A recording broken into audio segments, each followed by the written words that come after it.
Polls open in Colombia's parliamentary elections. Over 38 million citizens are called to vote in an election overshadowed by an increase in violence in the nation's countryside. The president of Russia, Vladimir Putin, asked the governments of France and Germany to assume a role in protecting the civilian population in Ukraine.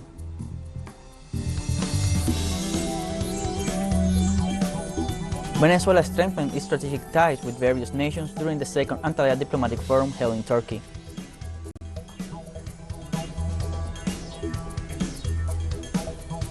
This Sunday, Colombia's go to the polls to renew its legislative power, an election day overshadowed by an increase in violence against social indigenous and farmers leaders.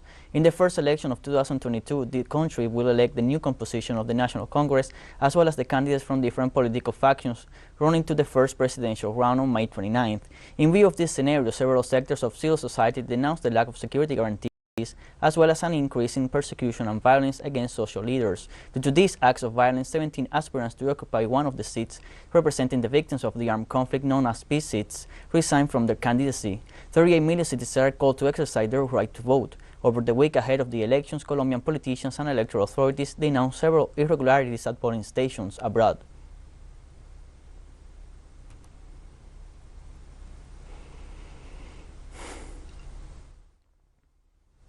And Colombia experienced legislative elections over this weekend. The outcome of the vote will determine the new distribution of the 107 seats of senators and 172 seats of representatives from different departments. So far into 2022, the moments up to these elections have been marked by the murders of social leaders and activists, a constant violation of the rights of indigenous communities and of the peace accord signed back in 2016, and the widespread violence in departments like Chocó, Cauca, and Valle del Cauca, with displacements and mass killings due to the organized armed groups in the regions. 38.8 million Colombians are set to vote on their lawmakers and also on 16 special seats in the legislative branch who represent the victims of the armed conflict. Women, Colombians of African and indigenous descent, and workers of many sectors as well as students will have a decisive role on the outcome given the high social discontent that's been reflected, for instance, in the massive social protests that shook the country in 2019 and most recently in early 2021 demanding social justice and a stop to the abuse of power of current President Iván Duque's administration. Let's take a look at the political landscape in these legislative elections. With polarization and discontent in the country ahead of the election of representatives to the Senate and the Chamber of Deputies, the main political forces in Colombia aspiring to win a majority vote in the Congress are divided into three coalitions. This would lay out the field for the upcoming presidential elections in May 29th. On the left side of the spectrum, the PACT Historical Coalition proposes deep changes in healthcare and in the structure of the monetary system to fight against the impact of pandemics in trade and market flow, as well as to ease the challenges inflation poses, most of all for the low and middle class, who face the growing tide of inequality and lack of government support. Meanwhile, the coalition Centro Esperanza is being deemed as a central alignment, focusing more on issues like normalization of a basic rent fee and a reduction of corrupt practices. The right-wing coalition, known as Centro Democrático, with support from the military and public law enforcement bodies, is fixed on maintaining a continuity of the current government's plan of action, a firm follower of former President Álvaro Uribe's policy standards. We'll take a short break now. Join us again after this.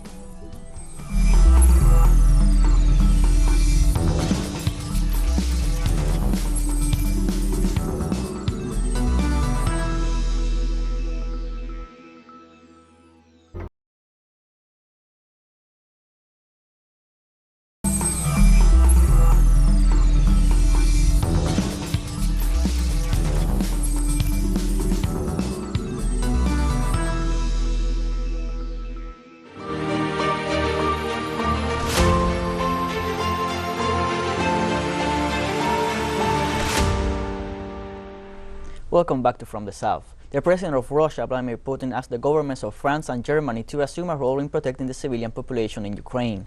In a telephone talk with French President Emmanuel Macron and German Chancellor Olaf Scholz, the Russian president denounced serious violations of international humanitarian laws by Ukrainian security forces since the beginning of the special operation. Meanwhile, confirmed that currently there are extrajudicial execution of dissidents, hostage-taking, and the use of civilians as human shields, as well as the deployment of heavy weapons in residential neighborhoods, near hospitals, schools, and kindergartens. Further remarked, a systematic and deliberate disruption by nationalist operations battalions aimed at safeguarding the Ukrainian population, and called on Macron and Scholz to influence Kiev's authorities to stop such criminal acts.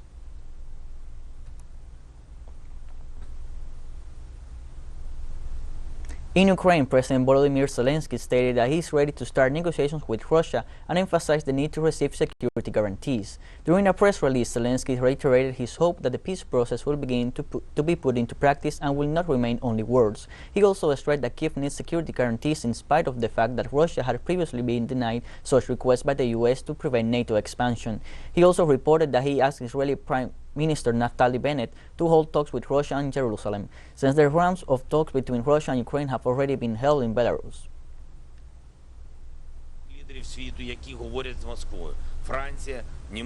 In Norway, Defense Ministry authorities announced new military maneuvers by the North Atlantic Treaty Organization named Cold Response 2022. In a statement to the press, the Norwegian Defense Minister, Odd Roger Enoksen, informed that exercises will start on March 14th and will be extended until April 1st. They will be carried out in a territory close to Russia in the framework of the conflict between that country and Ukraine. These maneuvers will have 30,000 soldiers, 200 airplanes, and some 50 ships from NATO member countries, as well as troops from Sweden and Finland, non-NATO nations. In this regard, Moscow Embassy in Oslo issued a statement saying the reinforcement of NATO's military capabilities near Russia's border does not contribute to strengthening the security of the region. On Ukraine's border is not an The Russian Federation Council accused the United States of preparing a coup d'etat against the self-proclaimed People's Republics of Lugansk and Donetsk. The deputy chairman of the Federation Council, Konstantin Kosachev, denounced that the exclusion of sanctions against the People's Republics prompted from the United States suggests an attempt to destabilize these territories. The parliamentary considered that the action from the United States Treasury Department, from where transactions were authorized for alleged non-governmental organizations in these republics in view of the progress of the special operation to protect both nations, proved Washington's intentions in the region. The vice president of the council pointed out that the United States did not see the need to promote NGOs in the territories during the 8 years that the Kiev government persecuted and shot citizens living in Donbass.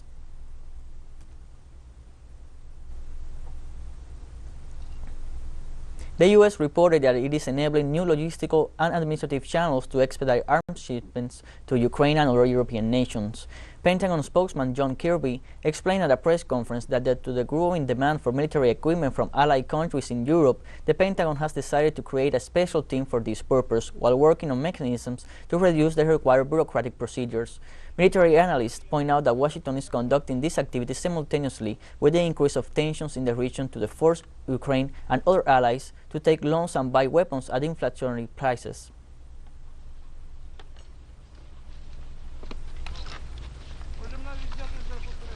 In Russia, the Defense Ministry spokesman Igor Konashenkov reported that the armed forces of his country destroyed over 3,400 military targets on Ukrainian territory.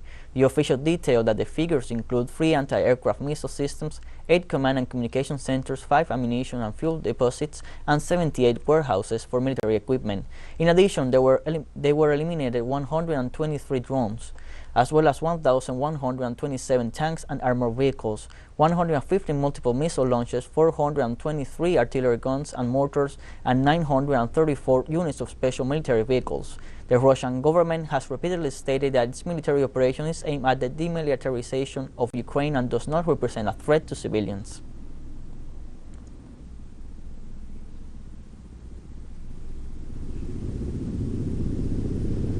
The Russian Defense Ministry also released audiovisual material showing Russian armored vehicles moving up every fast towards Kiev.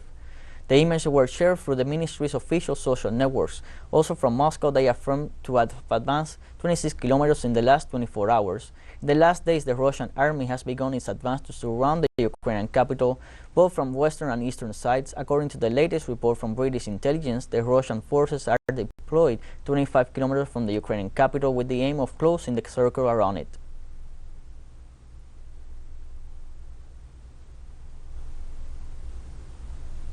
A humanitarian corridor was opened to bring food and medicine to Mariupol, a city in southeastern Ukraine besieged for 12 days. The crossing was opened by Ukrainian authorities in agreements with Russian military forces as part of the agreements reached by both parties in dialogues held in Belarus. According to the report, more than 90 tons of food and medicines are transferred through the corridor. Moscow and Kiev agreed upon the opening of 7 humanitarian corridors to evacuate citizens and provide food to cities affected by the conflict in Ukraine. However, these corridors have not operated as expected, and both sides are accusing each other of blocking them.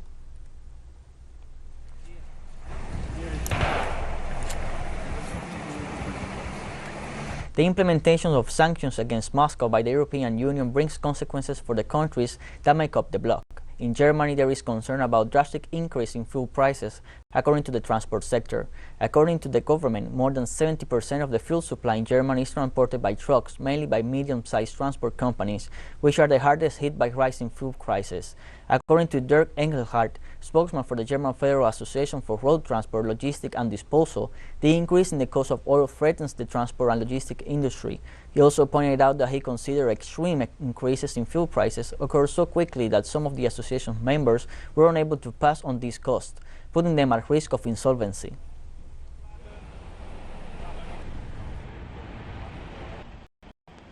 The situation for mid-cap road haulage business has never been this bad. The extreme rise in fuel price is a huge problem for our members. They cannot hand down these prices fast enough and are therefore threatened with insolvency. We have more news coming up after a financial break, so don't go away.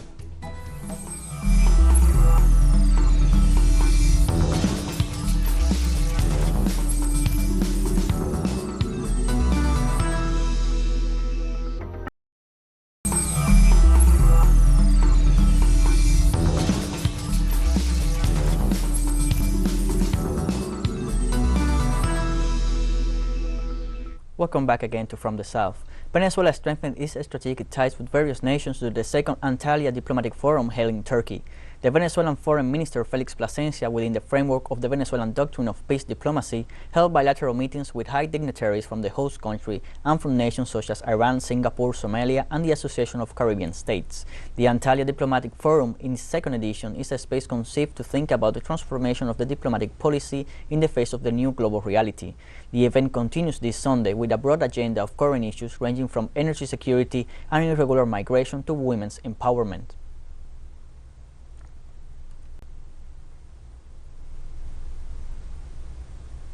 In the same scenario, Plasencia met with the High Representative of the European Union for Foreign Affairs, Josep Borrell, to whom he reaffirmed the country's willingness to dialogue with all international actors. He also reiterated the demand for the lifting of the unilateral coercive measures applied by the bloc, which mainly affects the Venezuelan people. He also noted that his nation is governed by the principles of peace, respect for the self-determination of the peoples, and the promotion of a multicentric and pluripolar world.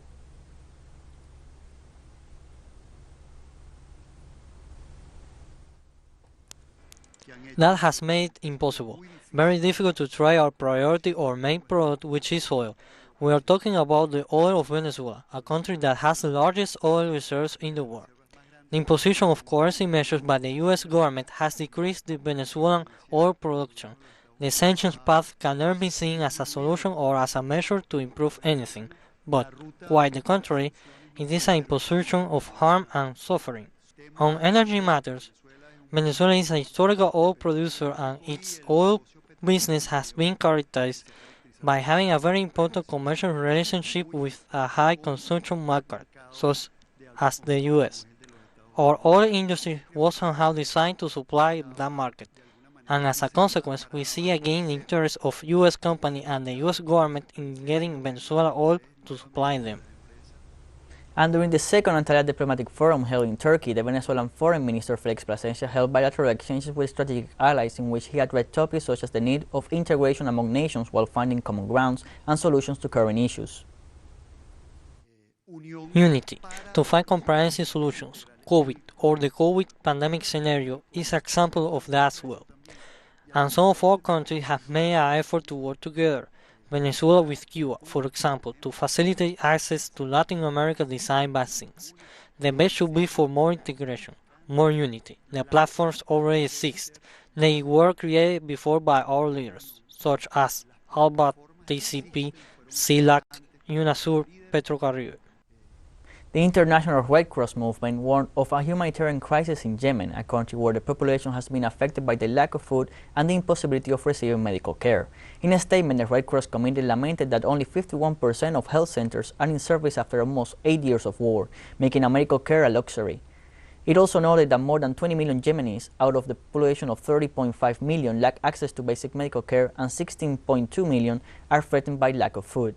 They also warned that the crisis in Ukraine can further reduce Yemenis' access to basic necessities as it leads to higher food prices. In view of this situation, the committee urged the international community to increase aid to this nation in order to avoid a worsening of the situation of millions of families.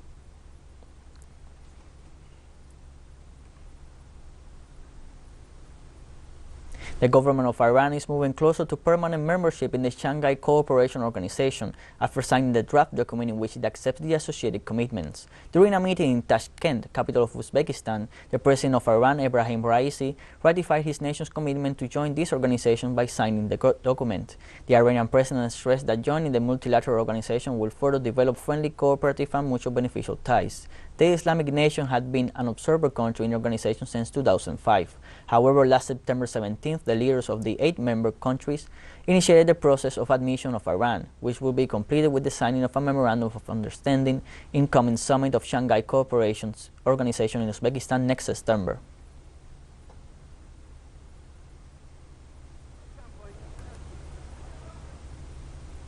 And this Saturday, Turkmenistan held anticipated presidential elections convened last month because its head of state announced his resignation from the presidency. Despite the official existence of 9 candidates in the elections, a hereditary succession is expected where Serdar Berdimuhamedov, son of the current president, will take the country's leadership.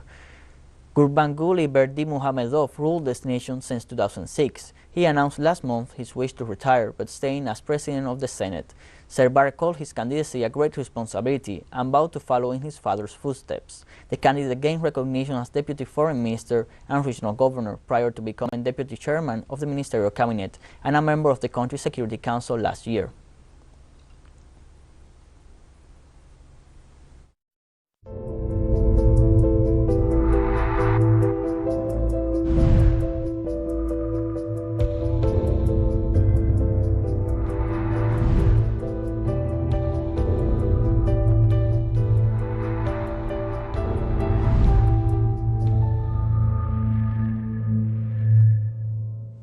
Kenya's government announced it was lifting the remaining COVID-19 restrictions, including a requirement that people wear masks in public places and a ban on large indoor gatherings. But authorities say Kenyans should continue heeding public health measures such as hand washing and social distancing. The announcement comes after almost 2 years since Kenya introduced the public health measures. The decision was taken following low positive rates that have persisted for over 2 months and with the number of fully vaccinated people about to hit 30% of the adult population. According to statistics, close to 8 million people in Kenya have been fully vaccinated, while the positive rate as of Friday was 0.3%. Since the first case of COVID-19 was detected in the country in 2020, the East African country has reported more than 323,000 cases and more than 5,600 deaths.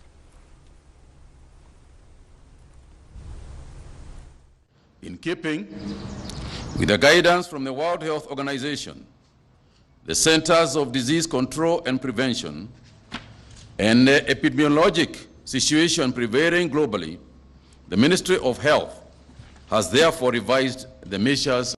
The measures that we have announced today may be reviewed at any time, and the Ministry of Health can administer ad hoc measures, including arrival testing based on prevailing pandemic situations and epidemiologic situation of the country of departure.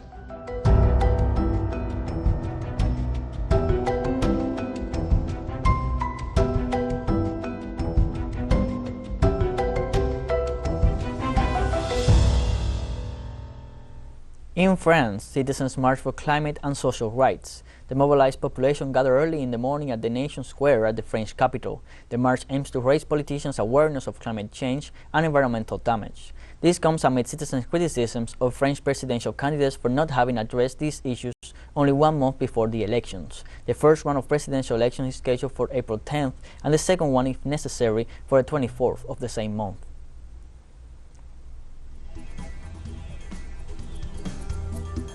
And we have come to the end of this news brief. Remember, you can find these and many other stories at our website at telesurenglish.net. You can also join us on social media, Facebook, Twitter, Telegram, and Instagram. For Telesur English, I'm Luis Alberto Matos. Thank you for watching.